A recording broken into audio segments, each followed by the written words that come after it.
വന്നയിടത്ത് കാണാം, ദൈവത്തിൽ ആശ്രയിക്കാം, ഒന്നും വരുത്തല്ലേ എന്ന് പ്രാർത്ഥിക്കാം. ഇതുവരെയും ദൈവം അങ്ങനെ ഒരു ഇത് നമുക്ക് വരുത്തിയിട്ടില്ല കേട്ടോ. ഞാൻ ഈ ഇടയ്ക്ക് തിരിച്ചറിഞ്ഞ ഒരു വലിയ ജീവിത സത്യമാണ്. എന്താണെന്നറിയോ? പണയില്ലെങ്കിൽ ഒന്നും നടക്കൂല. ഏറ്റവും ആദ്യം നമുക്ക് എന്തെങ്കിലും ആവശ്യം വന്നാൽ നമ്മുടെ അയൽവക്കത്തുള്ളവരാ ഓടി വന്നത്. ഒരു അറിയില്ലാത്ത ഒരാള് നമ്മുടെ വീട്ടിൽ വന്നു രാത്രി സമയങ്ങളിൽ. ആ സമയത്ത് കാലം മാറി രണ്ടും കെട്ടക്ക് കെട്ട നിൽക്കും. ഒന്നും കുറവല്ല. മഴയാണോ അമ്മയെ നോക്കി? മഴയൊന്നുമല്ല നോക്കണം, മഴ പെയ്തോട്ടെ. ഈ മരം ഇന്ന് രണ്ട് കൃഷ്ണൻ ചേട്ടൻ വന്നായിരുന്നു. മഴ കൊണ്ടായിരിക്കും വരാഞ്ഞതിന്റെ ഒക്കെ കൊമ്പിറക്കിക്കാനൊക്കെ. മഴയത്ത് പിന്നെ ഇറക്കാനും പറ്റൂല്ലോ. അതിപ്പോ ഇത്രയും പെട്ടെന്ന് ഇങ്ങനെ ഓരോ ദാരുണ പ്രശ്നങ്ങൾ ഉണ്ടാവും എന്നറിഞ്ഞല്ലോ. ഈ മുറ്റത്ത് നിൽക്കണ മാവൊക്കെ ശരിയാക്കണം, ഇത് ചെയ്യാനായിട്ട് ഇരിക്കുക. അതിപ്പോ മഴയത്തൊന്നും നടക്കൂല. എനിക്ക് മഴ പെയ്യുമ്പോഴേ കാറ്റുണ്ടോന്ന് ഞാൻ നോക്കിക്കൊണ്ടിരിക്കണേ. അതാ അല്ല, അങ്ങനെ നാശങ്ങൾ വരാത്തോണ്ട് ഇങ്ങോട്ടുള്ള കമ്പുകളല്ലേ വെട്ടിക്കൊണ്ടിരുന്നത്. ഇപ്പൊ അതല്ലല്ലോ, കമ്പെല്ലാം ഇതാക്കി നിർത്തിയ തേക്കല്ലേ മറിഞ്ഞവിടെ.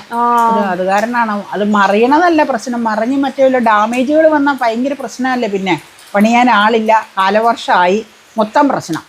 വന്നയിടത്ത് കാണാം, ദൈവത്തിൽ ആശ്രയിക്കാം, ഒന്നും വരുത്തല്ലേ എന്ന് പ്രാർത്ഥിക്കാം. പിന്നെ ആള് വരുമ്പോൾ വെട്ടി മാറ്റട്ടെ. ഞാൻ കാറ്റുണ്ടോന്നാ പെട്ടെന്ന് നോക്കണം. ഈ വയൽത്തീരായതുകൊണ്ടേ. നാളെ ആരോ ചോദിച്ചായിരുന്നു, ഫ്രണ്ട് വയൽത്തീരം പാടം തന്നെയാണ്, പക്ഷെ കൃഷിയൊന്നുമില്ല, വെള്ളമൊന്നും കയറൂല കേട്ടോ. ആരോ ചോദിച്ചിട്ടുണ്ടായിരുന്നു വെള്ളം കയറും. നമ്മുടെ വീട് ഏറ്റവും ഹൈറ്റിലായിരിക്കണേ. ഹൈറ്റ് മാത്രമല്ല, ഈ പ്രളയം വന്നപ്പോൾ പോലും നമുക്ക് വെള്ളം കയറിയിട്ടില്ല. ഇവിടെ വെള്ളം കയറുന്ന ഏരിയ അല്ല. ഈ ഏരിയ ഒന്നും വെള്ളം കയറൂല. ഈ പാടം ഇങ്ങനെ കിടക്കണോ, പാടത്തിന്റെ സൈഡിൽ കൈത്തോടുണ്ട്, അതുവഴി വെള്ളം ഒഴുകി കായലിൻ്റെ ബ്രാഞ്ച് പോകുന്നുണ്ട് അങ്ങേ എൻഡിൽ. അങ്ങോട്ട് വെള്ളം ഒഴുകി പോയിക്കൊണ്ടിരിക്കും. അപ്പം അങ്ങനെ വെള്ളം കയറുന്ന വിഷയം ഇതുവരെ ഉണ്ടായിട്ടില്ല. ഏറ്റവും വലിയൊരു വെള്ളപ്പൊക്കം ഈ നമുക്കുണ്ടായത് പ്രളയമല്ലേ. അതിനൊന്നും നമുക്ക് പാടത്ത് കുറച്ച് വെള്ളം വരും, പക്ഷെ അതിങ്ങനെ തോട്ടിക്കട ഒഴുകി അങ്ങനെ അങ്ങ് പോകും. അതുകൊണ്ട് ഇതുവരെയും ദൈവം അങ്ങനെ ഒരു ഇത് നമുക്ക് വരുത്തിയിട്ടില്ല കേട്ടോ. വെള്ളം കെട്ടിപ്പോലും കിടന്നില്ല. കെട്ടിക്കിടന്നില്ല. ഈ പേത്ത് വെള്ളം മാത്രമേ ഉണ്ടാവുള്ളൂ, ഇങ്ങനെ ഒഴുകി പോയിക്കൊണ്ടിരിക്കും. അതുകൊണ്ടാ ഇപ്പൊ അങ്ങനെയൊക്കെ ഇരിക്കണം. അപ്പൊ ഇന്ന് അമ്മയുടെ ഒരു അഭിപ്രായം ചോദിക്കാന്ന് എനിക്ക് പെട്ടെന്ന് തോന്നി. ഇന്ന് കുക്കിംഗ് ഒക്കെ വളരെ കുറവാട്ടോ. വീഡിയോ 1-2 ഒക്കെ ചെറുത് ചെയ്തു. പിന്നെ ഈ തണുപ്പ് മൊത്തത്തില് ഇങ്ങനെ, അത് കാരണം അങ്ങനെയൊക്കെ തൂങ്ങി ഇരിക്കുക. ഞാൻ ഉച്ച കഴിഞ്ഞ് പിന്നെ നമുക്ക് ഞങ്ങളുടെ വീട്ടിൽ തന്നെ ഈ മാസത്തെ പ്രയർ മീറ്റ് ഞങ്ങളുടെ ഇവിടെ പപ്പയുടെ ഒരു കസിൻ ചേട്ടന്റെ വീട്ടിൽ വെച്ച്, ആ ചേട്ടന്റെ മോന്റെ വീട്ടിൽ വെച്ച്. അപ്പൊ വൈകുന്നേരം അവിടെ പോണം. ഇവിടെ അടുത്ത് തന്നെയാട്ടോ. ഞാൻ ഈ ഇടയ്ക്ക് തിരിച്ചറിഞ്ഞ ഒരു വലിയ ജീവിത സത്യമാണ്. എന്താന്നറിയോ? പണമില്ലെങ്കിൽ ഒരു വിലയുമില്ല. പണത്തിനാണ് എല്ലാത്തിനും മീതെ വാല്യൂ എല്ലാവരും ഇപ്പൊ കൊടുക്കുന്നത്, മുൻതൂക്കം. അതെ, പണമില്ലാത്തവർക്ക് യാതൊരു വിലയും ഇല്ല. അത് സത്യമാണോ? പണത്തിനാണോ അതെയോ മനുഷ്യ ബന്ധങ്ങൾക്കും സ്നേഹത്തിനുമാണോ വില അമ്മ കൂടുതൽ കൊടുക്കുന്നത്? എന്തിനാണ് കൂടുതൽ വില? ഏതിനാ കൂടുതൽ വിലയെന്ന് വെച്ച് കഴിഞ്ഞാൽ പണം വേണം, ഇല്ലെന്ന് പറയാൻ പറ്റില്ല. പണം ഇല്ലെങ്കിൽ ഒരു കാര്യവും ഇപ്പോഴത്തെ കാലത്ത് പണ്ടത്തെ രീതി, ഞങ്ങളുടെയൊക്കെ ചെറുപ്പകാലം പോലെയല്ല, പണ്ടത്തെ പോലെയല്ല. ഇപ്പോഴത്തെ കാലത്ത് പണം ഇല്ലെങ്കിൽ ഒന്നും നടക്കൂല. പക്ഷേ പണം കൊണ്ട് മാത്രം എല്ലാം നേടാനും പറ്റൂല. പണം ഒരുപാട് നമുക്ക് കുമിഞ്ഞുകൂടി നമ്മുടെ അക്കൗണ്ടുകളിലൊക്കെ ചിലപ്പോൾ പലർക്കും ഉണ്ടാകാം. പക്ഷെ അതുകൊണ്ട് നമുക്ക് സ്നേഹബന്ധമില്ലെങ്കിൽ നമുക്ക് ഇഴയെടുപ്പാം.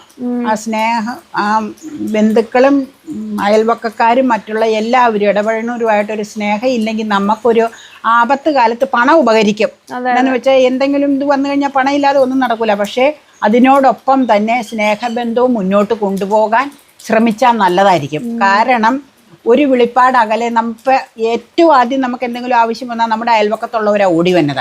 അപ്പം നമ്മൾക്ക് അവരെ വിളിക്കാനൊരു സ്വാതന്ത്ര്യമായിട്ട് വിളിക്കാനൊരു ഇത് നമ്മുടെ മനസ്സിൽ എപ്പോഴും കരുതണം. നമ്മൾ അവരായിട്ടൊരു ഇതുണ്ടെങ്കിൽ നമുക്കൊരു ബുദ്ധിമുട്ടായിരിക്കും അവരെ വിളിക്കാൻ.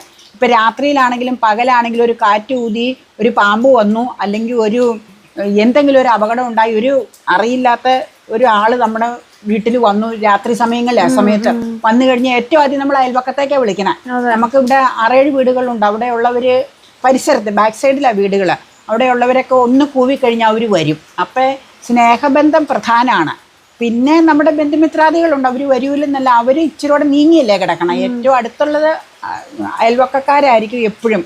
ഒരിക്കലും അവരുമായിട്ട് നല്ല ടേംസിൽ അയൽവക്ക ബന്ധങ്ങൾ സൂക്ഷിക്കാൻ പ്രത്യേകം ശ്രദ്ധിക്കണം. ഒന്ന്. പിന്നെ നീ ചോദിച്ചില്ലേ പണം, ഈ ഇടയ്ക്കാണ് മനസ്സിലാക്കിയത്. പണമില്ലെങ്കിൽ ആരും നമ്മളെ കൈമലർത്തും. നമുക്കൊരാവശ്യത്തിന് നമുക്ക് ചേട്ടാ ഇപ്പം നമുക്ക് ഇങ്ങനെ ഒരു ജനുവിനൊരു ആവശ്യം, ഇച്ചിരി പൈസ വേണമെന്ന് ചോദിച്ചു കഴിഞ്ഞാൽ തരാൻ ഉള്ളവർ വളരെ കുറവായിരിക്കും. അതിപ്പോൾ പണ്ടത്തെ കാലത്തെന്ന് വെച്ച് കഴിഞ്ഞാൽ നമ്മളിപ്പോൾ കൈവായ്പയായിട്ടൊക്കെ ഓരോരുത്തരോട് ചോദിച്ചു കഴിഞ്ഞാൽ അവരുടെ കയ്യിലുണ്ടെങ്കിൽ തരാൻ ആർക്കും മടിയുണ്ടാവില്ല. ഇപ്പോഴത്തെ കാലത്ത് ഞാൻ ഉൾപ്പെടെ ഞാൻ പറയണതാണ്, എന്തെങ്കിലും ആരെങ്കിലും വന്ന് ചോദിച്ചു കഴിഞ്ഞാൽ നമ്മളൊന്ന് ചിന്തിക്കും ആദ്യം. നമ്മൾക്ക് ഹ്യൂജ് എമൗണ്ടാണ് നമ്മൾ കൊടുക്കണമെങ്കിൽ. ചെറുതൊക്കെ ആണെങ്കിൽ നമ്മളങ്ങനെ ചിന്തിക്കൊന്നുമില്ല, കൊടുക്കും. ഹ്യൂജ് എമൗണ്ട് ആണെങ്കിൽ അവർക്ക് തിരിച്ച് നമുക്ക് തരാനുള്ള എന്താ അവരുടെ കയ്യിലുള്ള സെറ്റപ്പ് എന്ന് നോക്കി വെച്ചായിരിക്കും നമ്മളൊന്ന് ആലോചിച്ചിട്ടായിരിക്കും കൊടുക്കണേ. അപ്പം പഴയ കാലത്ത് മുൻതൂക്കം കൊടുത്തിരുന്നത് സ്നേഹബന്ധത്തിന് മാത്രം, പണത്തിനല്ല. പഴയ കാലത്ത്, അതായത് പഴയ കാലം എന്ന് പറഞ്ഞാൽ ഞങ്ങളുടെയൊക്കെ ഒരു മിഡിൽ ഏജ് വരെ. പക്ഷെ അതിനുശേഷം ട്രെൻഡെല്ലാം മാറി. ഇപ്പോഴത്തെ കാലത്തെന്ന് വെച്ച് കഴിഞ്ഞാൽ എൻ്റെ അഭിപ്രായം ഞാൻ പറഞ്ഞ, പ്രേക്ഷകർ നിങ്ങളുടെ അഭിപ്രായങ്ങൾ ഷെയർ ചെയ്യാം. എൻ്റെ അഭിപ്രായത്തിൽ പണത്തിനോട് സ്നേഹബന്ധം നിലനിർത്തുന്നതിനോടൊപ്പം പണവും വേണം. രണ്ട് സംഗതികൾക്കും ഇപ്പോഴത്തെ കാലഘട്ടത്തിൽ ഈക്വൽ ഇമ്പോർട്ടൻസാണ് ഞാൻ കൊടുത്തേക്കണം.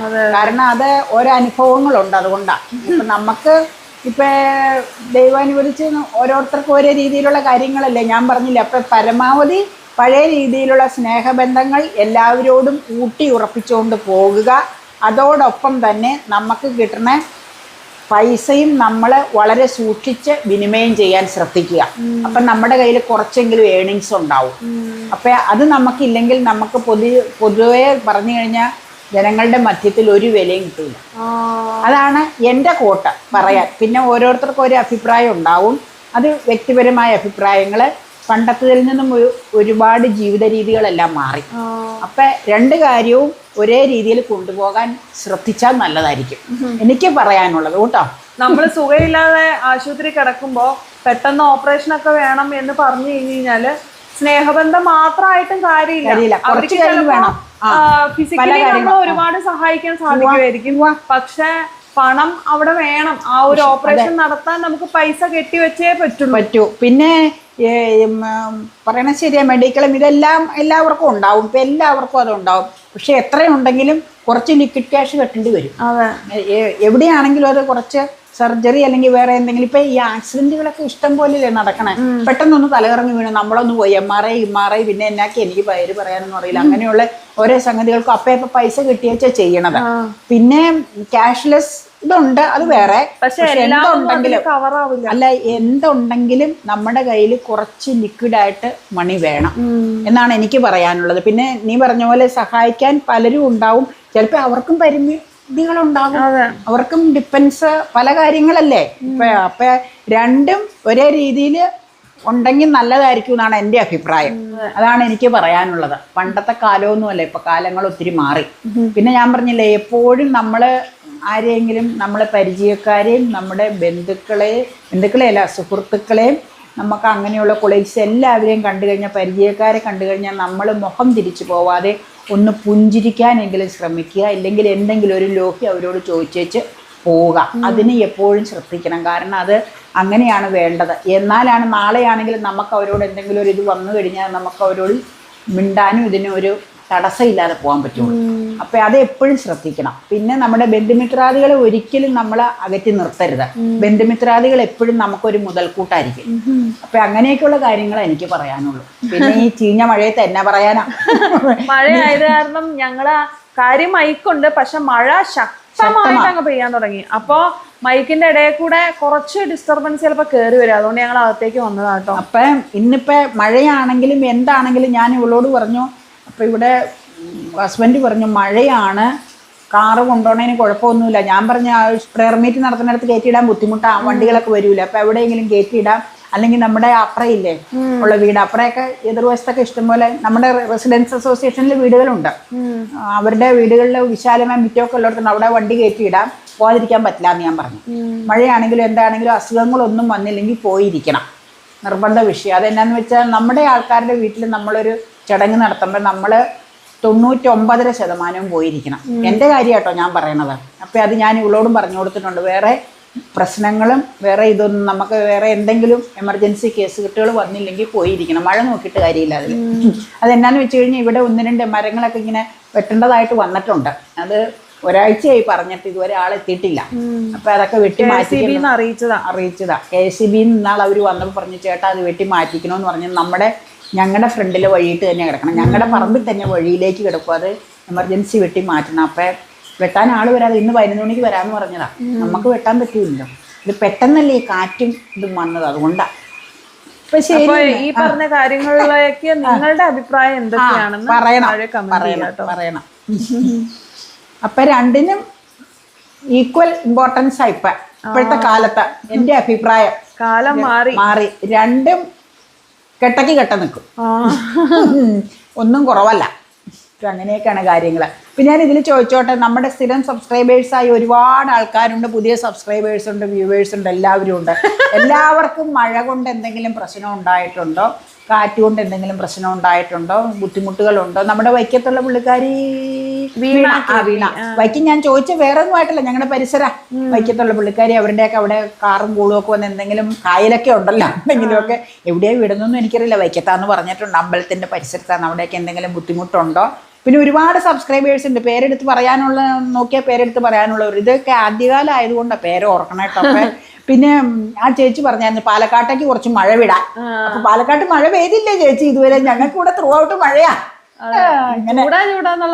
അതെ, ചൂടിന്റെ പരാതി കംപ്ലീറ്റ് പോയി. പക്ഷെ ഇപ്പൊ കാറ്റ് വരില്ലേന്ന് ഓർത്തിരിക്കുവാ ഞങ്ങള്. അങ്ങനെ പിന്നെ അങ്കമാലി അത്താണി ഭാഗത്തൊക്കെ മഴയുണ്ടോ? ഒരു ചേച്ചി ഉണ്ട് അവിടെ, ലിസി എന്ന് പറഞ്ഞ ചേച്ചി. അവിടെയൊക്കെ എങ്ങനെയാണ് കാലാവസ്ഥ? മേരി കേജയ്ക്ക് മഴയൊക്കെ കിട്ടി തണുത്തോ? ഇപ്പൊ ഇങ്ങനെയൊക്കെ പഴയ ആൾക്കാരുടെ പേര് ഓർമ്മയെ പറയണതാട്ടോ, വേറെ ഒന്നും ആയിട്ടല്ല. നിങ്ങളൊന്നും തെറ്റിദ്ധരിക്കരുത്. പുതിയ ഒരുപാട് വ്യൂവേഴ്സ് ഉണ്ട്, നിങ്ങൾക്കൊക്കെ സുഖമാണെന്ന് കരുതണം. ഇപ്പൊ അങ്ങനെയൊക്കെ ഇരിക്കണം, പോണു കാര്യങ്ങള്. ഓക്കെ.